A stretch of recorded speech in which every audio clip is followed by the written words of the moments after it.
गुरु जगद्वंदनीय संत सम्राट महान भगवत भक्त वैरागी मूर्ती जगमान्य संत श्री तुकोबार यांचा चार चरणाचा अत्यंत उत्तम गोड चिंतन या भगवंत तुकोबार परमार्थिक जीवनातील विलक्षण स्थितीचं प्रतिपादन करतात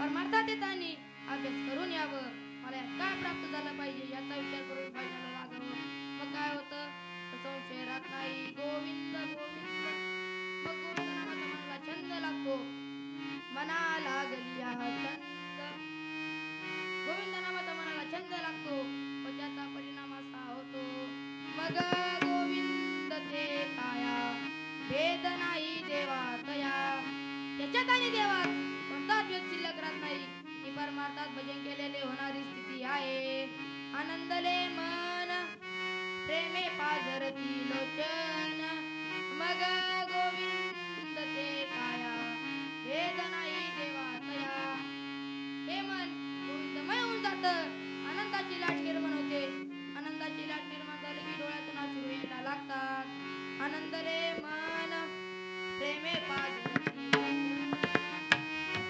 त्याच्यात देवात कोणताच भेद शिल्लक राहत नाही मग गोविंद ते काया भेद नाही देवातया त्याच्यावर महाराज खूप छान दृष्टांत आहे जी वेंगुर्टी असते ना महाराज तिला आपण कुंभारीन पण म्हणतो ती कुंभारीन घर बनवते व त्या घरात एक आळी आणून ठेवते आळी आणून ठेवल्यानंतर ती इकडून तिकडून आली की सारखा चावा घेत राहते ती इतकी व्याकुळ होती की सतत सतत चावा घेत राहते ती आळी त्या भिंगुरीचं इतकं चिंतन करते व एक दिवस ती भिंगुरी जाऊन जाते आळीचं रूपांतर कुंभारणीत होतं कारण सदैव आळीने त्या भिंगुरीचं चिंतन करतो तो देवरूप होऊन जातो तुका म्हणे आळी देवी नुरेची वेगळी जसा भक्त देवापासून वेगळा नाही जशी आळी भिंगुरटी पासून वेगळी नाही तसा भक्त देवापासून वेगळा नाही या अभंगातला शब्दशास्त्र सरळ अर्थ पाहिला विठ्ठल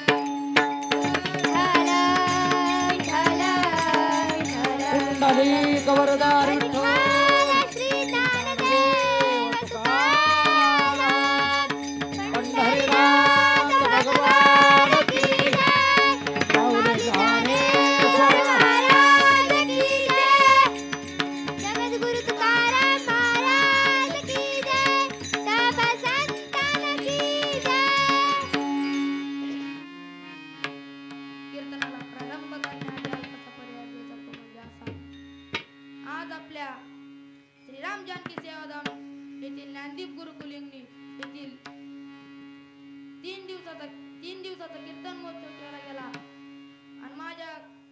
माझ्याकडे ही सेवे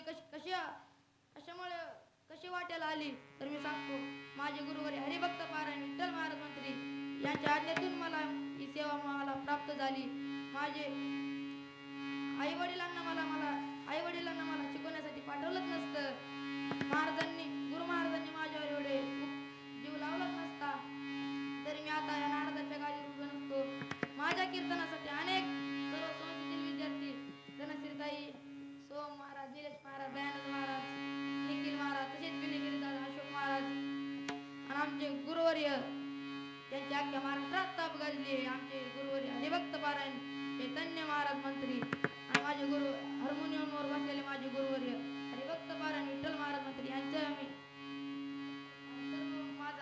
तुम्ही मला आशीर्वाद द्यायसाठी आलेले त्यांचे मी आभार मानतो आणि माझ्या आई वडिलांना मी धन्यवाद देतो माझ्या सेवेकडे वळतो विठ्ठल विठ्ठल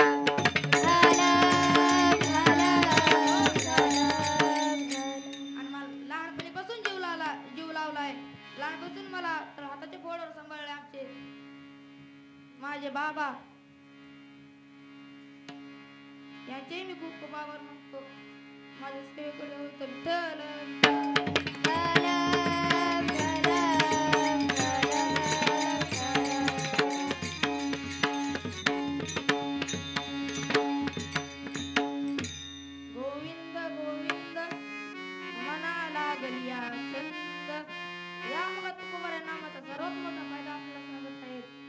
नामात काय ताकद आहे त्याचा आपला फायदा होणार आहे तर ऐका नामे मंगलात मंगल आहे नामे पवित्रात पवित्र आहे नामे थोडात गोड आहे नामे चांगल्यात चांगला आहे, नामे उत्तमात उत्तम आहे, नामे श्रेष्ठात श्रेष्ठ आहे, नामे सोप्यात सोपा आहे.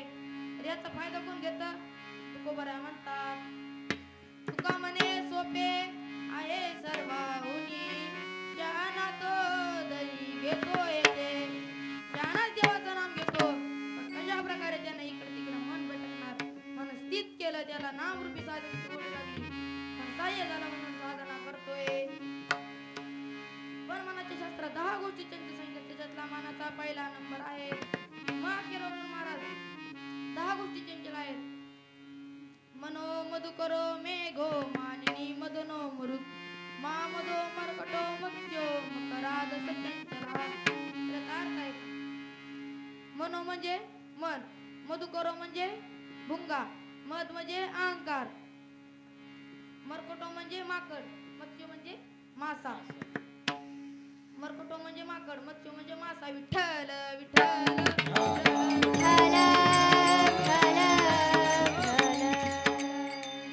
परमार्थ जीवन जगत असताना ह्या 10 गोष्टी वेगळ्या, या 10 गोष्टीपैकी काही ठराविक गोष्टी असतात त्या की माणसाला खूप अडचणीत आणतात. मन, स्त्री आणि अहंकार. अहंकाराने आतापर्यंत चांगल्या चांगल्यांची वाट लावली. शुकदेवासारख्या महात्म्यांना अभिमानाने सोडलं नाही. अभिमान लागे सुखाची ये पाठी, व्यासे उपराठी दृष्टी केली, व्यासे उपराठी दृष्टी केली. अभिमान लागे सुखाची ये पाठी, व्यासे उपराठी दृष्टी केली, व्यासे उपराठी दृष्टी केली.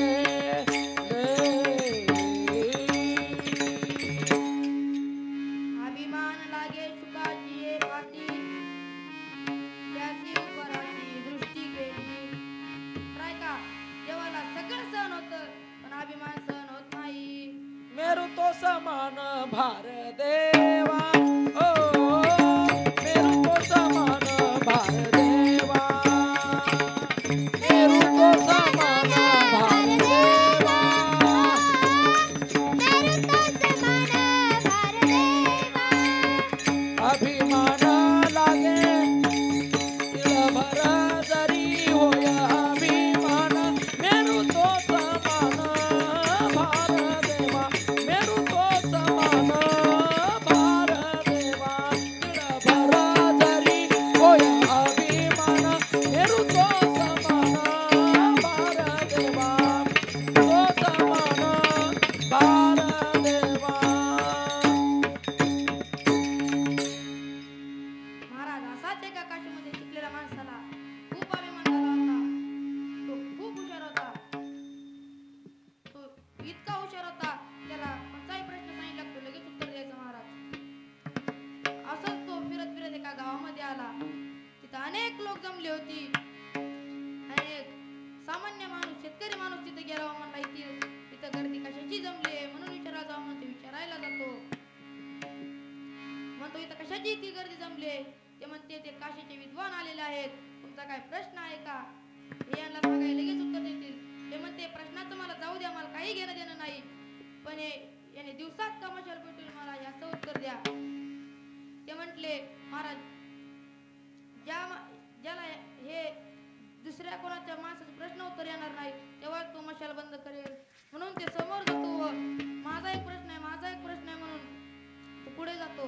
ते म्हणते सांगा सांगा बाबा काय प्रश्न आहे, काय प्रश्न आहे, मला बाकीच्यांनाही वेळ द्यायचा आहे. तो म्हणतो सांगतो सांगतो थांबा.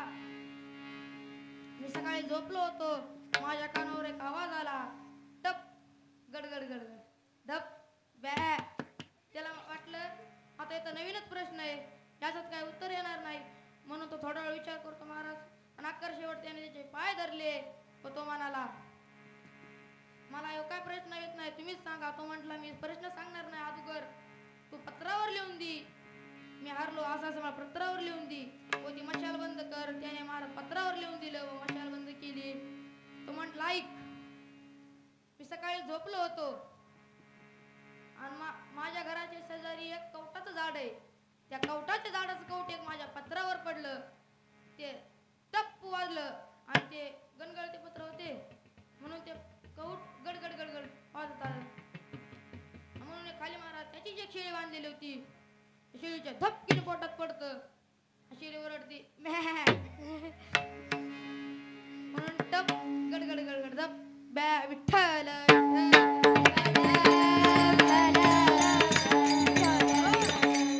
म्हणून माणसाने जीवनात कधीच अहंकार केला नाही पाहिजे. असाच एक विधवा व्यक्ती एका आऊत हाणणाऱ्याकडे जातो. तो म्हणतो तुमचा काय प्रश्न आहे का? तो म्हणतो मला काही प्रश्न नाही. तो म्हणतो सांगा सांगा तुमचा काय प्रश्न आहे का? तो म्हटला माझा काही प्रश्न नाही रे. त्याला महाराज विचारूच लागला. त्याला महाराज राग राग आला हो. ते महाराज आऊत हाणत होता. त्याने काढला आवताचं रुमण. त्याने जीएस फिरवला महाराज. ते म्हणला सांग तुझ्या डोक्यात आणू का पाठीत आणू? त्याला वाटलं हे वेडा डोक्यात आण म्हणलं पाठीत आणली. पाठीत आण म्हणलं हे गुडघे फोडून टाकीन. विठ्ठल विठ्ठल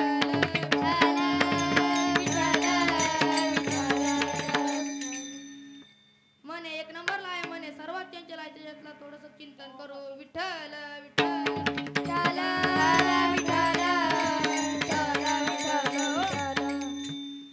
एक नंबरला आहे मन. मने खूप चंचल आहे. ज्या गोष्टीची गरज नाही ते गोष्ट मन करत राहत.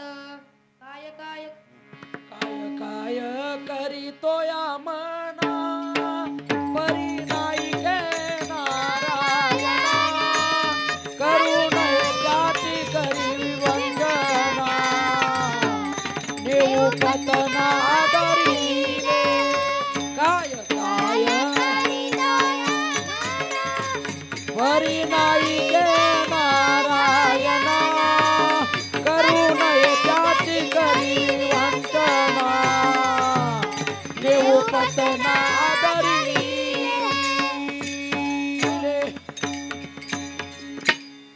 काय काय करीतो या मना परी नाही ते नारायणा करुणे त्याची कधी विवंचना देव पतना धरिले. म्हणून जीवनात पतनो कर्म नव्हते अवलंबून आहेत गती अधोगती मनाची युक्ती. मन लावाये कांती साधू संगे मन लावाये कांती साधू संगे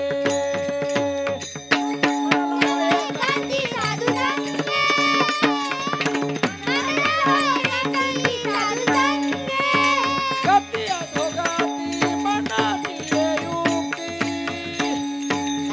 मनाची युक्ती मन लावाये कांती साधू संगे मन लावाये कांती साधू संगे मन लावाये कांती साधू संगे साधू संगे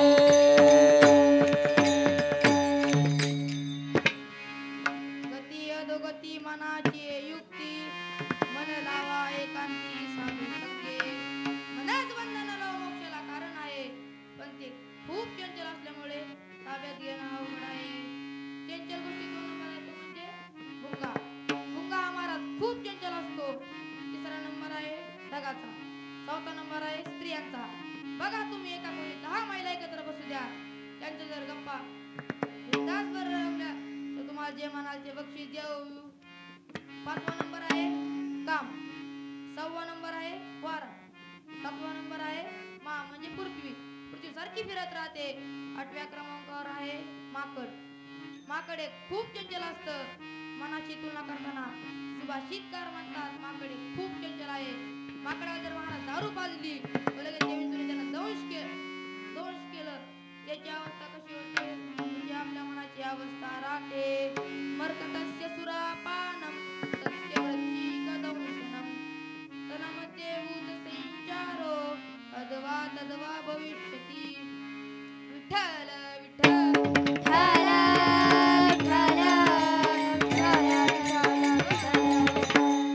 माकडे खूप चंचल आहे. शेवटचा चंचल आहे तो म्हणजे मासा. मासा कधीच स्थिर नसतो. तर म्हणेल कोणी म्हणेल तो झोपतो का? नाही. तर त्याचं उत्तर आहे पाण्यातला पाण्यातला मासा पाण्यातला मासा पाण्यातला मासा झोप घेई कैसा पाण्यातला मासा पाण्यातला मासा पाण्यातला